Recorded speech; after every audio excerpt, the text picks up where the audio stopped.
Welcome to the Defense and Aerospace Report. I'm Vago Muradian here at the Ronald Reagan Presidential Library and Museum in Simi Valley, California, where we're covering the Reagan National Defense Forum. Our coverage here is sponsored by Leonardo DRS, and we have with us the ranking member of the House Armed Services Committee, Congressman Adam Smith, who's a Democrat from the great state of Washington. Sir, thanks very much for the time. I appreciate the chance. I wanted to start off. The CR was continuing resolution supposed to expire on December the 8th.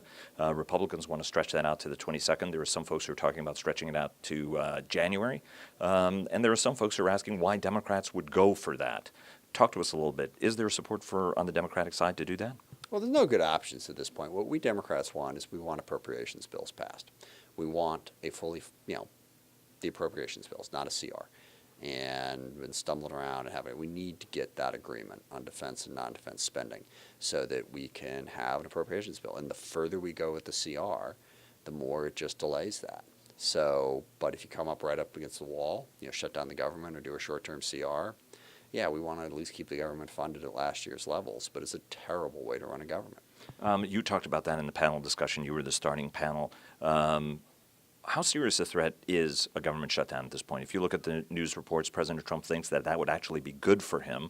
If a government shutdown happens, do Democrats get blamed for it? Look, if a government shutdown everyone gets blamed for it. Democrats blame Republicans, Republicans Democrats, and we have this stupid, pointless back and forth partisan argument about whose fault it is. I don't want that. I want to get to an agreement, and I think it is incredibly irresponsible of the president to have said that a shutdown would be good for him. This isn't about him. I know he has a hard time grasping that concept, but it's about the country and about what's in the best interest of all of us. And when we come up to the 8th, yeah, it's going to be difficult, particularly given the rhetoric that the president has put out in the last week. He seems to not want to work with Democrats on this, and we need to work together to at least keep the government open. Now, if I had to predict, I would predict that calmer heads will prevail. It might stumble into the weekend. We might have like a 24-hour shutdown or something, but I think then you would come up with a CR, and then hopefully we'd very quickly start having a serious conversation about getting the appropriations process done. Do you, where do you think the tax measure is going to go? Because if you look at it, you're a Democrat who spends more time talking about the deficit than a lot of deficit hawk Republicans at this point. And you drove that point home during the discussion. The national debt is at $20.6 trillion roughly and rising. It looks like the tax cut plan would add at least $1 trillion to that.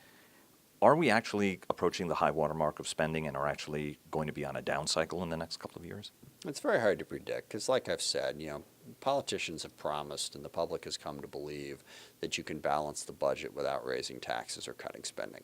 You can't. At some point, we have to make a decision on that. But right now, because of all the promises that so many politicians have made, the public has expected it. So we've got to at least start turning that dialogue around and saying, we have to have some measure of fiscal responsibility. And I'm not even saying that we have to balance the budget. But what if interest rates go up? We've been able to borrow money at an incredibly low rate. If interest rates go up to even 3%, all of a sudden the amount of our budget that's spent on interest on the debt is almost unmanageable. So this is a problem that we do have to deal with. Do you sense, though, that there's any impetus in order to be able to deal with it and, moreover, come up with to raise the budget caps or to raise budget caps on both ends of the discretionary spending side? Not right now. We have not been having the conversations that we need to have. We've been having partisan back and forth, and no one's been having an honest discussion about what the budget caps are, what they mean. You can't both be for the budget caps and for increased spending. And that's what the Republicans have tried to do. They passed their defense appropriations bill, $82 billion above the budget caps, didn't raise the budget caps, which means that if their bill became law, it would be subject to sequester and that $82 billion would disappear. So I hope people will come to their senses at the end of next week and really realize the choices that we face. But it's going to be a tough week. So, and if there's a government shutdown, when do you expect to see it? December 8th. That's when the CR runs out, and I can see, an inability to reach a short-term agreement for at least a brief period of time. So, yeah, I think we're going to be stuck in D.C. for a while, unfortunately.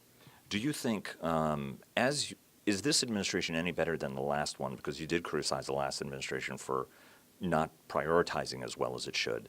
If you're only going to have a brief amount of money before the potential of a broader deal that actually tries to address the national debt, which will be a long-standing effort, just like we did, after, we're in the Reagan Presidential Library, but that debt took a long time to work off until we got it sorted out until almost 2000 or the late 90s.